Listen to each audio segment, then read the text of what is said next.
As the 20th century dawned and big business boomed, many had come to call the previous 20 years the Gilded Age.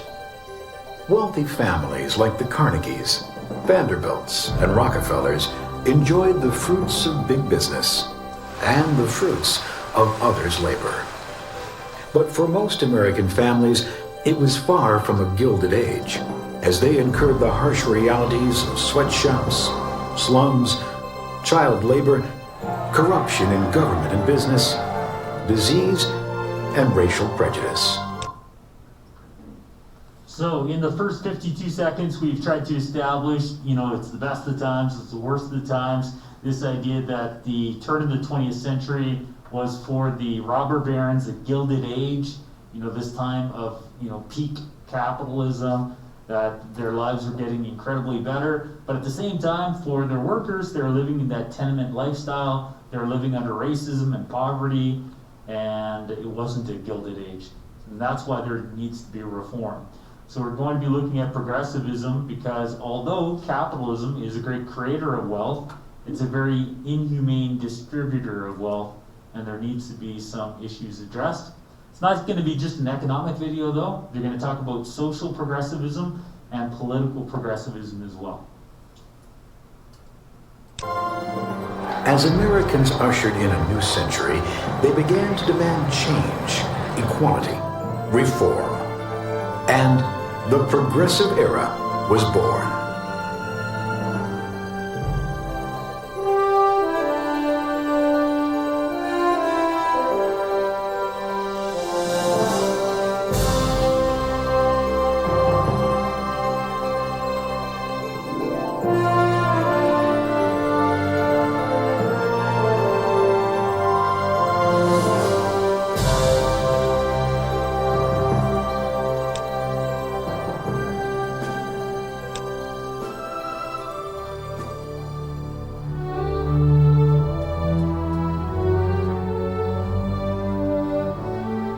The roots of the Progressive Era reforms began many years earlier. For over 80 years, presidents and federal politicians had rewarded their supporters with lucrative government jobs. It was called patronage, or the spoils system, from an old war slogan. Following the Civil War and Reconstruction, the American public grew increasingly disgusted with government corruption and favoritism. Some members of the Republican Party began a reform movement. Nicknamed mugwumps, they were influential Republicans who All right, so the first problem that the progressives are tackling here is political corruption and patronage, meaning that once elected, you're going to give the spoils of government to your friends. So if a government contract is coming up, then even if your friends are going to charge you more than someone else, you're going to give them that government contract. So what it really is the redistribution of wealth to your friends, to your loyal people. And a group of Republicans called mugwumps are saying, no, we need better transparency of government. There needs to be accountability. So transparency and accountability are going to be recurring themes here, And mugwumps is a name that you're not going to see that on the diploma, but you could use it in an essay saying that this is an example of citizens saying that our relationship with our government is poisoned, that there's not enough transparency, we can't look into government and see what's happening. What we think is happening is corruption, that they're giving contracts to their friends in a form of patronage, and we want that to end. We want there to be more transparency as to how and why they're choosing to work with certain companies. Refused to support their party's presidential candidate, who they believed opposed reform. With the assassination of President James Garfield in 1881 by Charles Guiteau, whom he had refused to hire for a government position, the outcry for an end to patronage reached a crescendo. Now President Chester A. Arthur convinced Congress to pass the Pendleton Act, establishing a federal civil service. Federal workers would now be hired based on competitive exams rather than political influence. Slowly, civil service. So the birth of the Federal Civil Service could be an example of the vision that the Mugwumps had. You know, how do we solve this problem of patronage? How do we solve the problem of certain corrupt politicians putting forth not the best, but the most connected people? Well, we need a civil service. We need bureaucrats that don't have party loyalty, but rather are permanent government employees. And how do we hire them? Based on merit, not based on connections.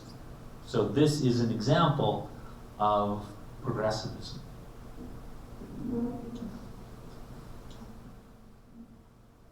Civil service, bureaucrats. Service regulations were expanded to almost all government jobs. The Mugwump concept of an honest government based on merit laid the groundwork for progressive reform, as did two other political groups, the Populists and the Socialists.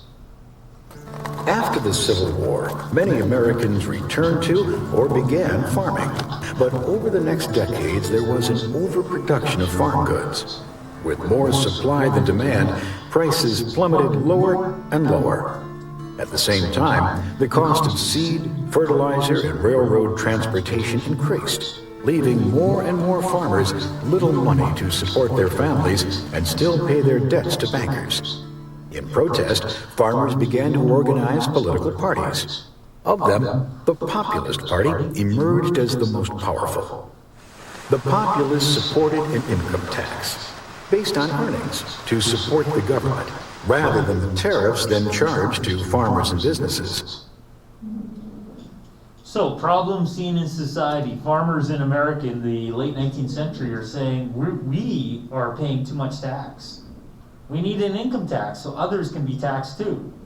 So they create a party called the Populist Party, and they run on the platform that they need to introduce an income tax. So it's not just farmers through their tariffs that are paying taxes, it'll be capitalists paying taxes as well.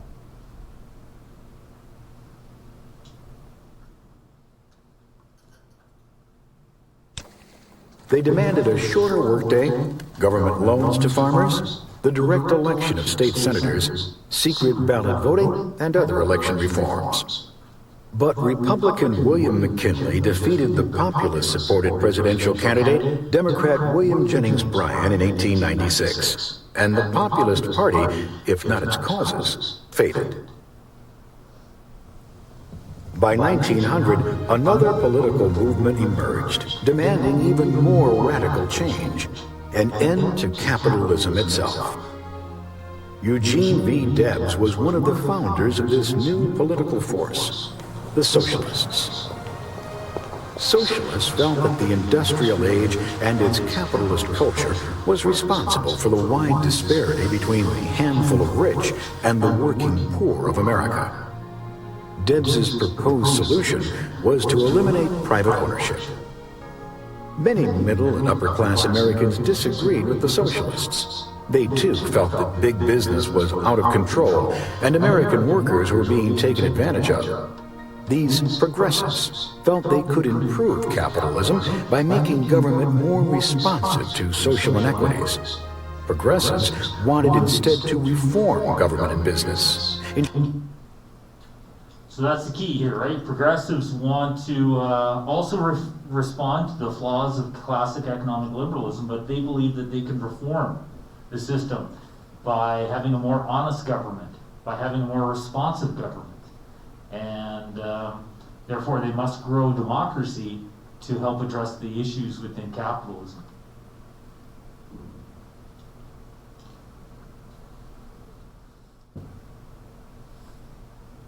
Ensuring decent working conditions and wages and fair governmental rule.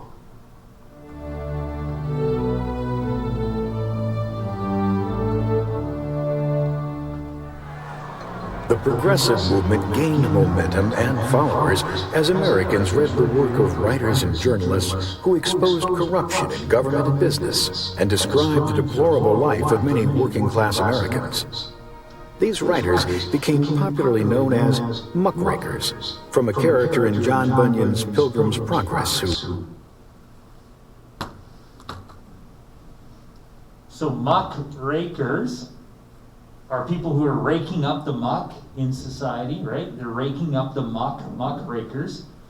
Today we might use the term investigative journalist. We might use the term watchdog journalism. We might call them the Fifth Estate or the watchdogs of democracy. But what we're seeing are people that are sounding the alarm. They're the voices of dissent. They're the whistleblowers. They're the people that are saying that there's an issue here we need to pay attention to. Political corruption, economic inequality, poverty. Maybe something is wrong in the marketplace. Somebody is putting a commodity that's dangerous or misleading, and it must be regulated. So muck rakers is a term I want you to be able to use in an essay about the voice of dissent, the voice of the call for accountability, right? The call for legitimacy. Let's rake up the muck. This is what's wrong with society right now, and this is how we're going to deal with it. So they're going to tell us some certain muck rakers, like Upton Sinclair, who's mentioned in chapter 6 of the textbook, and his book, The Jungle, that raked up the muck in the Chicago meat packing plants.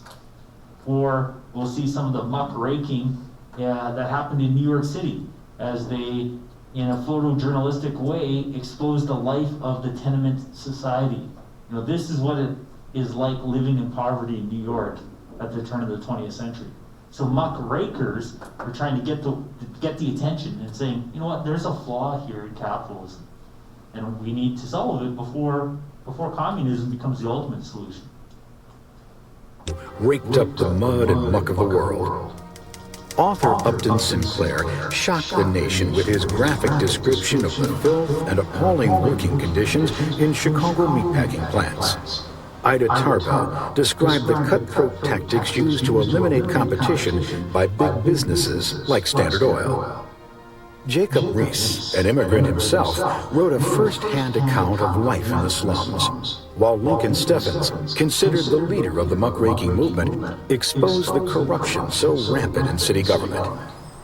As Americans read these muckraking books and magazine articles, they became not only aware of the country's problems, they demanded and supported reforms in both business and government. A major reform governor, Robert M. La Follette of Wisconsin, enlisted experts to help him improve his state's government. Soon, other states followed his lead. My goal is not to smash corporations, but to drive them out of politics. Meanwhile, on the local level, new forms of city government emerged. After a tidal wave devastated the city of Galveston, Texas, a 5-member commission was set up to rebuild the city, rather than politicians. This commission system of government proved so successful that in just 14 years, some 400 other cities had followed Galveston's lead. So in the past, when a government needed to create a contract, in this case, there was a tidal wave that had destroyed the city of Galveston, Texas, the politicians would have just figured out, well, who gets this contract? And it would have been patronage, and then the government isn't really being honest, right? They're rewarding those closest to them. But now we're saying, you know what, let's have a commission of non-elected people, just like citizens, and we can look into the different bids by companies, and we'll choose which company we're working with. So we're extending the will of the people, because the politicians had been corrupting the will of the people. And if the foundation of government's not the will of the people, then it's not really democracy.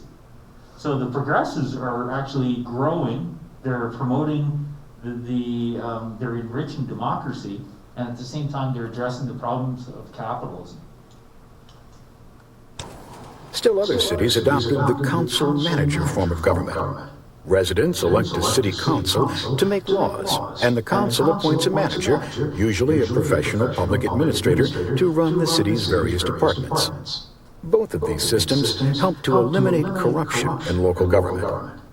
Meanwhile, state government reforms moved forward. Other progressive governors, such as Charles Evan Hughes of New York and Hiram Johnson of California, were joined by ordinary citizens like William S. Uren of Oregon. With his urging, Oregon adopted 4 election reforms. the secret ballot, where voters individually get an official ballot and vote in a private booth.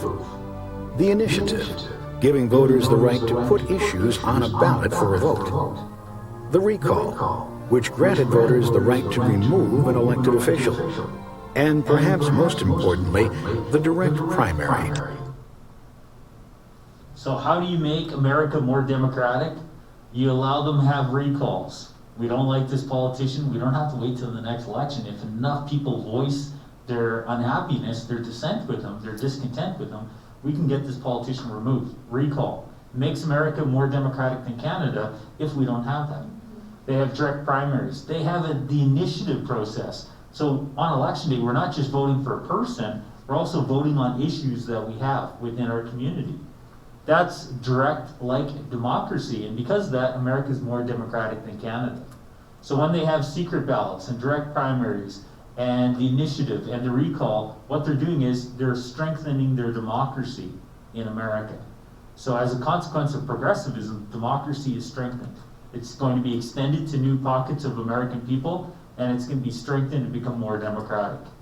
And at the same time, they're wrestling with some of the issues, the social and the economic issues of capitalism.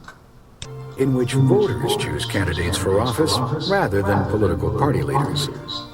The direct primary led to the adoption of the 17th Amendment to the Constitution, giving Americans the ability to directly elect their state senators. Many of the demands of the earlier populist movement were finally coming to fruition as state and local governments became more responsive to citizens and tried to eliminate the influence of big business. The growth of large business is merely survival of the fittest. Although progressives wanted to preserve capitalism, they feared that the concentration of huge wealth and power in the hands of a few industrialists like Rockefeller was dangerous. As proof, they cited the millions of men, women, and children who labored for low pay and long hours in hazardous working conditions.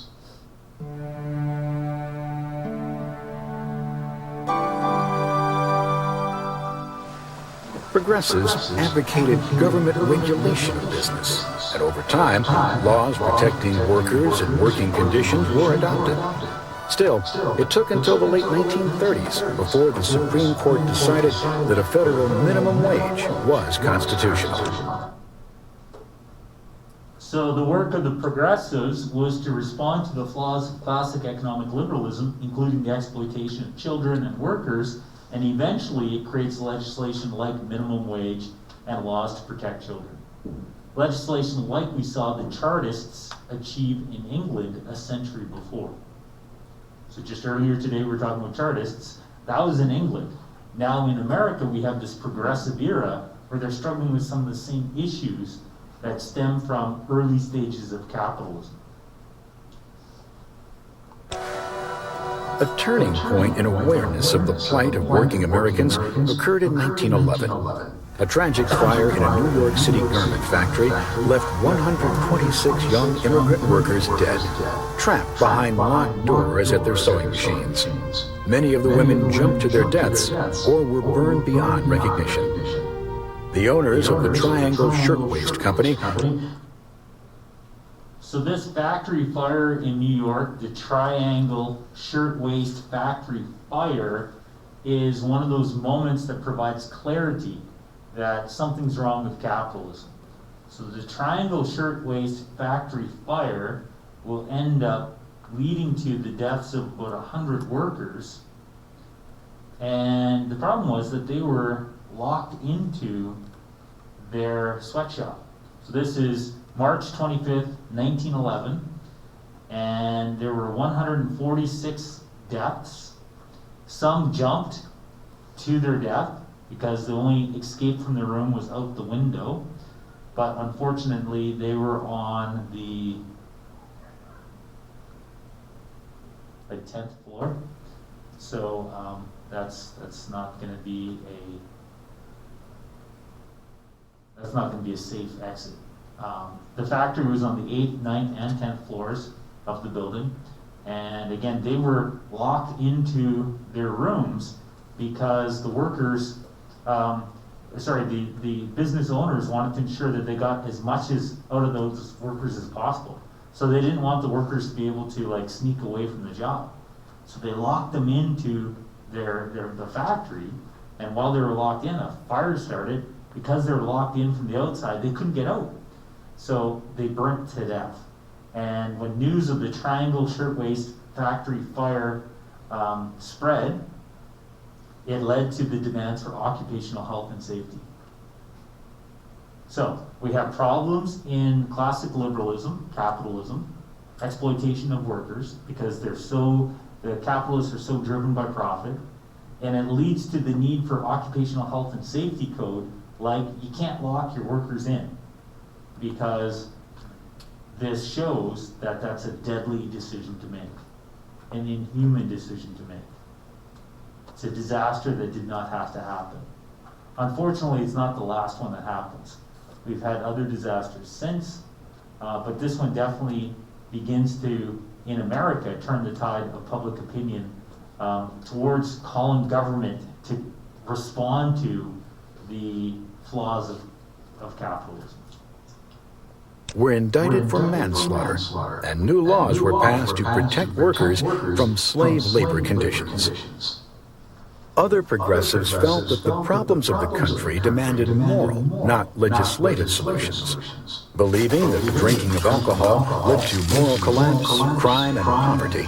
Organizations like the Women's Christian Temperance Union demanded and received a... So here you have a group of women that believe that we are being degenerated because of alcohol, so they want to see the sale of alcohol to be made illegal. So they will pressure the government to create legislation that will lead to prohibition.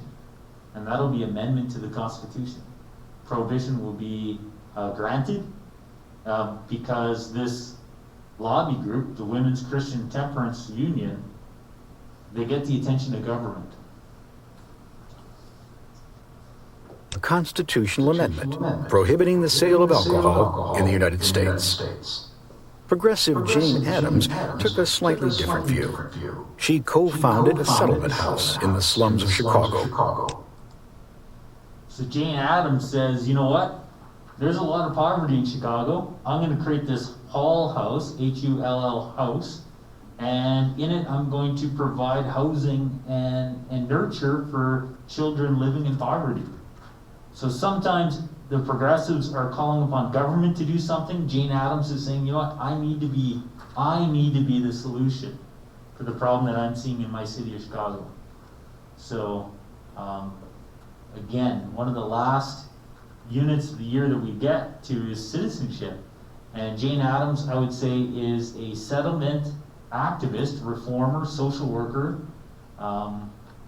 But what she is, she's a citizen of Chicago because she sees a problem in Chicago and she addresses it. She says, I'm going to create a place, the Hull House, and there I'm going to provide the service that is lacking in my community, which is assistance to the poor. She's also going to call for women's suffrage and world peace and other things too. So she's a pretty amazing character in history. A grassroots approach to solving neighborhood problems. Hull House and other settlement houses provided a kind of community center where neighbors, especially immigrants, could gather to learn English, obtain medical help, and learn to solve their own problems.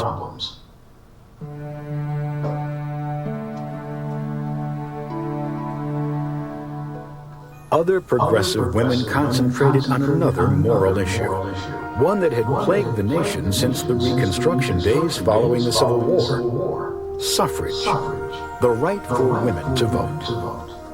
1912. All along Fifth Avenue, from Washington Square to 57, were gathered thousands of men and women of New York.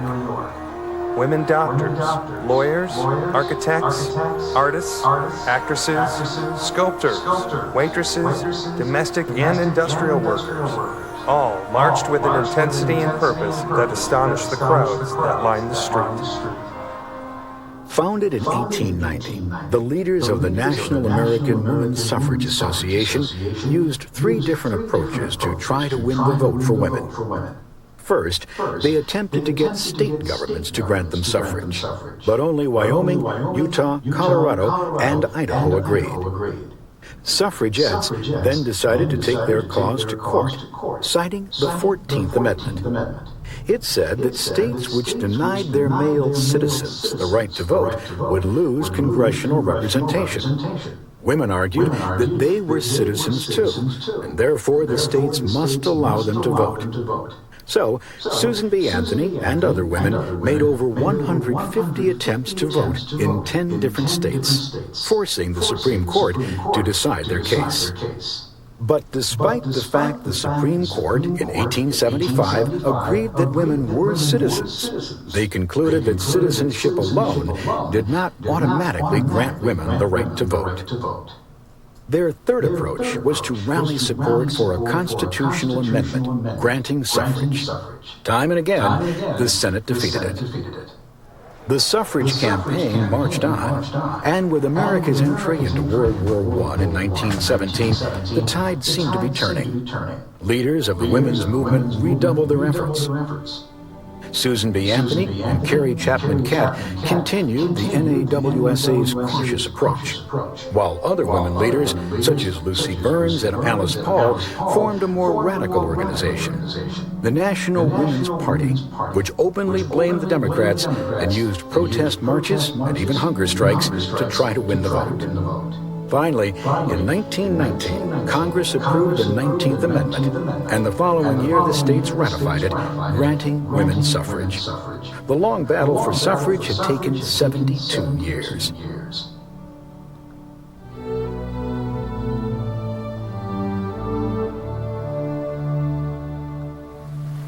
On the national political landscape, the times seemed ripe for a progressive United States president, and one emerged, if only by a twist of fate.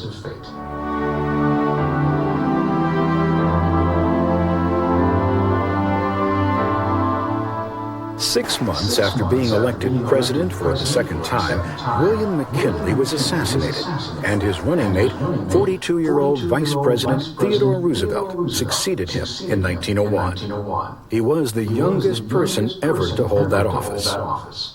Roosevelt was born into a wealthy family, and although he suffered from asthma, he was determined to live an active life.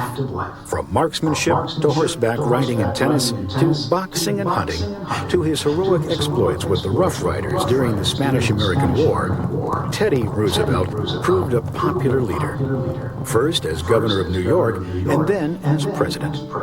When asked why people so adored him, he said he thought it was because I put into words what is in their hearts and minds, but not their mouths.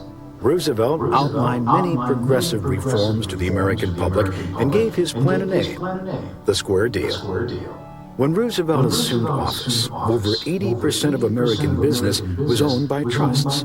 Although Congress had already enacted the Sherman Antitrust Act, it had not stopped the trusts from using unfair business practices to destroy their competition. Roosevelt began by suing the Northern Securities Railroad Trust, and in 1904, the Supreme Court agreed that the trust had become a monopoly and ordered it dissolved. Roosevelt's administration filed over 40 more suits. They pursued the beef industry, Standard Oil, the American Tobacco Company, and many other trusts. Americans overwhelmingly returned Roosevelt to the presidency in 1904 as he continued his work as a trust buster and a staunch proponent of governmental regulation of business. The many other progressives who were serving in local, state, and federal government helped Roosevelt to get the support he needed to get his proposed laws passed, like Mayor Samuel Golden Rule Jones of Toledo, Ohio, Governors Charles Aycock of North Carolina, Albert Cummins of Iowa, and Fighting Bob La Follette of Wisconsin, both of whom became United States senators. 2 years after his reelection, Roosevelt saw the Hepburn Act become law, which gave the Federal Interstate Commerce Commission the power to regulate the maximum fees railroads could charge. Roosevelt next turned his attention to questions surrounding public health. Like most Americans, he was horrified when he read Upton Sinclair's The Jungle, and even considered becoming a vegetarian. He appointed a commission to investigate Sinclair's claims. A man could run his hand over these piles of meat and sweep off handfuls of the dried dung of rats. These rats were nuisances, and the packers would put poisoned bread out for them. They would die, and then rats, bread, and meat would go in the hoppers together. Sinclair's charges of unsanitary conditions proved to be true. The commission confirmed his description of potted ham as a hash containing ground rope and pigskin. So in 1906, with Roosevelt's urging, Congress adopted the Meat Inspection Act. Federal inspectors would now guarantee safe, sanitary meat. That same year, more reforms followed, with the passage of the Pure Food and Drug Act.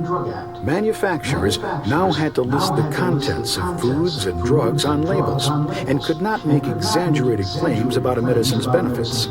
No deleterious drug, chemical, or preservative could be used in medicines or foods. Roosevelt brought the same enthusiasm to protecting America's natural resources that he did to leveling the business playing field. After graduating from Harvard University, a young Theodore Roosevelt had worked as a cattle rancher in the Dakotas. He quickly realized that ranchers were allowing cattle to overgraze the Great Plains, that farmers had cut down forests and plowed under the prairies, and that America's natural resources were being squandered.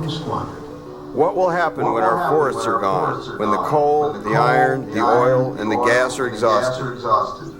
As president, Roosevelt withdrew 148 million acres of forest land from public sale, an area larger than Germany. Fight through it. On the advice of his friend, What we're seeing with Teddy Roosevelt is he's a progressive president.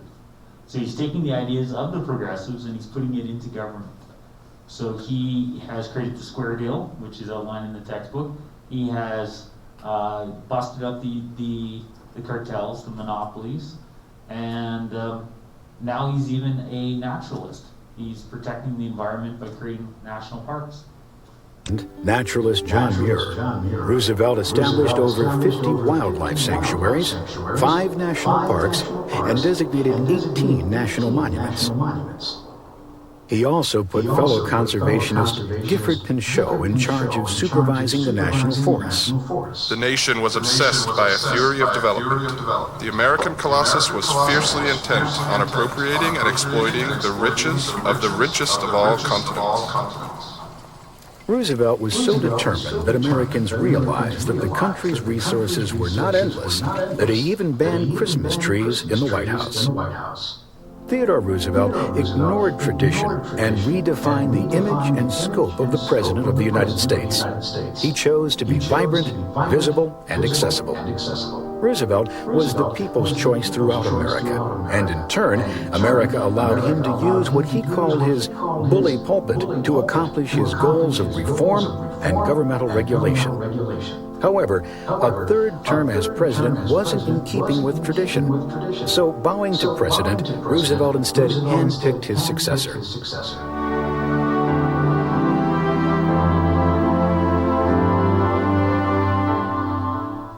William Howard Taft, who easily won the presidency in 1908. Taft shared Roosevelt's progressive beliefs, if not his overwhelming popularity. His much more conservative approach to reform disappointed not only the more progressive members of his own party, but the public at large. The fact that the third-party candidate, socialist Eugene Debs, received almost 500,000 votes for president was a clear indication that a great many Americans wanted more radical change than even Roosevelt had pioneered. Now, under Taft's leadership, they felt cheated. Although he was physically large, 6 feet tall and 350 pounds, Taft was no match for the size of Roosevelt's personality and popularity with voters. Taft was a distinguished lawyer and judge, but timid and uncomfortable as a politician. When he lost re-election to Woodrow Wilson in 1912, he returned to his real love, the law, and became the only ex-president to have been chosen as a Chief Justice of the Supreme Court. He said the White House was the loneliest place in the world. I don't remember that I ever was president. Taft's one term as president was not without success, but the bitter political wrangling within his own party distracted the public's attention. Taft actually broke up more than twice the number of trusts as Roosevelt during his presidency. He convinced Congress to pass the Mann-Elkins Act, giving the Interstate Commerce Commission the ability to regulate telephone and telegraph companies. And he urged Congress to pass the 16th Amendment to the Constitution, a federal income tax. It was ratified by the states a year after he left office. Still, Taft was more sympathetic to the demands of the conservatives in the Republican Party than the progressives, and the public believed he was failing to continue Roosevelt's reforms. They were outraged when Taft signed the Payne-Aldrich Tariff, raising prices on imported goods, and incensed when Taft fired Gifford Pinchot. When Theodore Roosevelt returned to America from overseas in 1910, he was given a hero's welcome. The public urged him to seek a third term as president, and 2 years later he did. However, the Republican Party refused to seat Roosevelt's delegates to their convention, and as a result, Taft was renominated as a presidential candidate on the first ballot. Furious, Roosevelt and his supporters formed their own political party, aptly named the Progressive Party. After, Roosevelt boasted, I'm as strong as a bull moose and ready for the fight. The Progressive Party then became known as the Bull Moose Party. Former friends and party members, now political enemies, Taft and Roosevelt battled each other for votes. Taft called Roosevelt a dangerous egotist, while Roosevelt said Taft was A fathead with the brain of a guinea pig. Meanwhile, the Democratic reform governor, now presidential candidate Woodrow Wilson, championed his own progressive program called the New Freedom to American voters, and wisely steered clear of the bickering between Roosevelt and Taft. Don't interfere when your enemy is destroying itself. All right, so next day we're going to wrap up Chapter 4 and jump into Chapter 6. Chapter 4 and 6 both talk about the Great Depression, and it's an important case study, so I'd recommend that you take a preview and look at it. And that'll be it for the day.